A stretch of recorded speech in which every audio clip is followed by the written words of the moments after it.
Hi guys, I'm just going to do a video on a new camera I just got. It's the FujiFilm JZ100. If you watched my last video about the other FujiFilm I got, it was an okay camera, but it had, as far as video goes, especially with video, it was a bit funny, and after I pulled the camera apart I found out why. The way the sensor works in the last camera I got is it actually uses mirrors. It's sort of like more like a tube. That's how it could focus and everything without having an external lens, and it caused a bit of distortion. And also I accidentally broke it, accidentally destroyed the camera pulling it apart. So I picked up this one. It was the same price. I believe it's a little bit older, but as you can see it has an external lens, which means there should be less distortion as far as the video goes, so it should be a bit crisper. It's wide angle as well. It's 8 times optical zoom, 14 megapixels, 2.7 inch LCD, which it's basically the same camera as the last one, just with the different lens setup. And here's the box. I'll just come back a bit. It's the box. HD video, which I'm assuming is just 720p. Face recognition and all that other stuff, which is kind of useless in a camera, I reckon. One thing I've heard about this camera is the face recognition is a bit wonky. It doesn't quite work, which isn't a big issue. Here's just what comes in the box. Different languages. So it shoots in QuickTime, so I'm assuming it's just MP4 or some variety of that. It's also NTSC and PAL. Just open up the box. I haven't even played around with this camera yet. The reason the box has been opened is because it was a demo unit. Just lift that up. So first up, this top bag.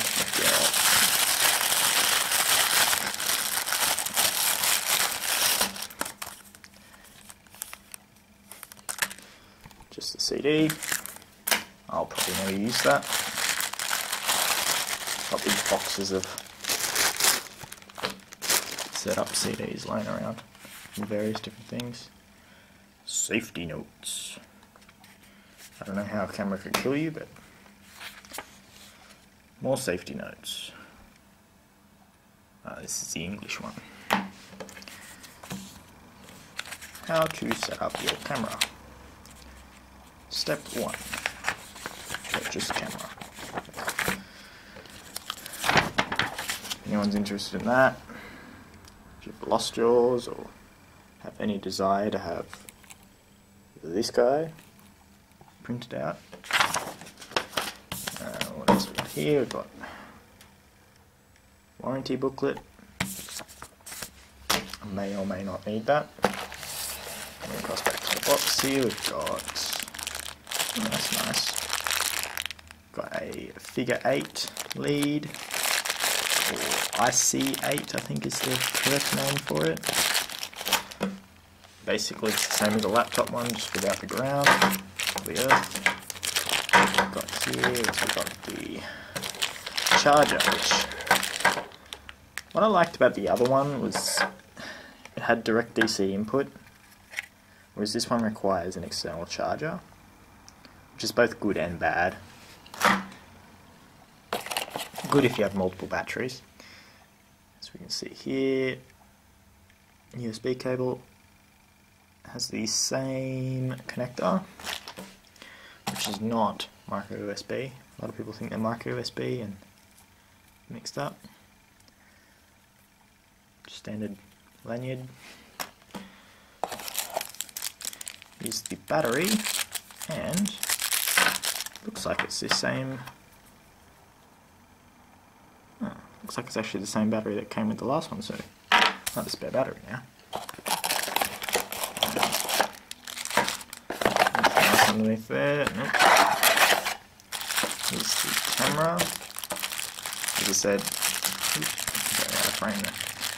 Yeah, this was a demo unit. It's just sitting in a cabinet. So it's been opened before. Yep, don't want to break it. This one's only half of it's metal and half of it's plastic, unlike the last one. It's a bit bigger, which I like. It's not very heavy, but that's without the battery in it. As you can see there, this is the camera I'm using at the moment. It's an old Sony camera. So on the bottom here,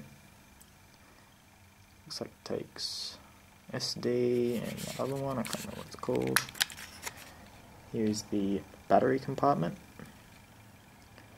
Nothing special there. Quick look at the front.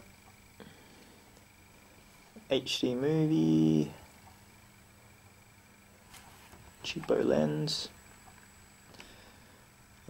I believe the lens on this is actually a little bit bigger than the last one.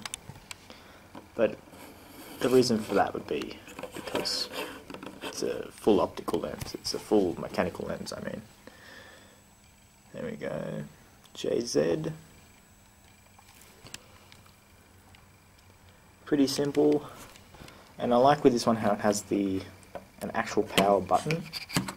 The main problem I had with the other one after I put it back together was it used a magnet which ran over like a reed switch inside it to turn it on and off. But if that isn't perfectly aligned, the camera will just switch off halfway through shooting something.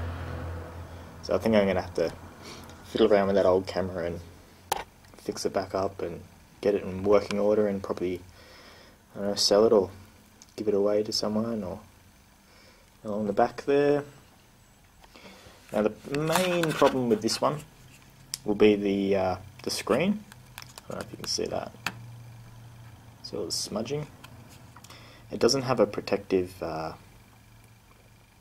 perspex or glass layer over the top, so this camera is pretty easy to break the screen on. But judging by most of these point and shoot cameras, the ones that are from the made about the same time with the same size display, should take the same or very similar LCDs. So, and judging by how cheap this camera was, I doubt it'll be expensive to fix. But that's something to keep in mind if you're looking at buying one of these.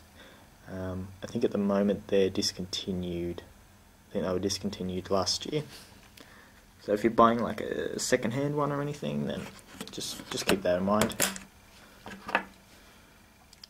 So what I'll do, I'll just pop the battery in, one-handed. I don't think I can do this one-handed. Enjoy the box for a minute.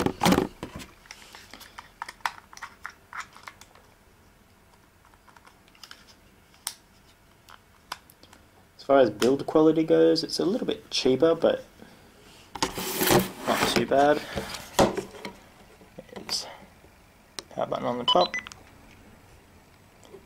Okay, I feel like speaking English today. Don't need that.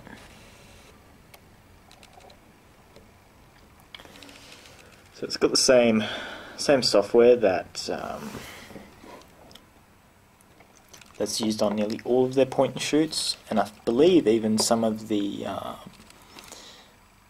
bigger fixed lens cameras. As you can see there, it's set to HD. So if I just put my mic cable like that. So same buttons on like nearly anything. Got macro, red eye reduction, which apparently doesn't work too well, but I won't be using this for taking photos anyway. I have a digital SLR for that. Got the display button. Go into menu and just have a quick squeeze around the menu. Shooting mode, image quality. This also has no internal memory as well. Switch to fine. also doesn't have as many options as far as photos go, but don't think anyone really minds. 1280 is 720, 640 and 320. The good thing with the video on this one is it has 320 as well, which I guess is no real use, but it would be better. Well, it is better than the other one. It gives more options as far as video goes, but as far as photos, it's kind of bland. Go across here, date, time, silent mode. And what I'll do, so I'll just turn that off. Turn off shutter volume.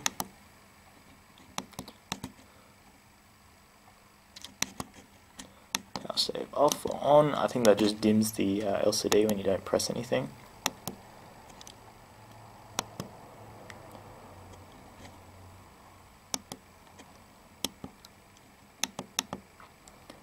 Red eye removal, digital zoom, movie zoom type. I don't know why it's set to digital by default. Background color, guidance display, video system, date stamp. Now video system isn't, I think that's only for AV out, which a lot of these cameras do support. I don't know if you can hear that. It's a pretty loud lens.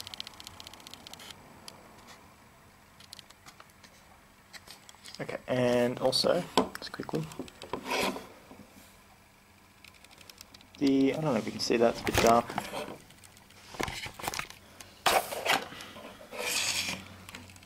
There's your zoom button, so let's see how far out this lens goes. That's a pretty big lens. It's pretty considerable, especially for the size of this camera, but that's really all I have to say about it. It's a cheap camera and you get what you pay for. But if you like this video, don't forget to like and subscribe, and I'll see you next time. Thanks for watching.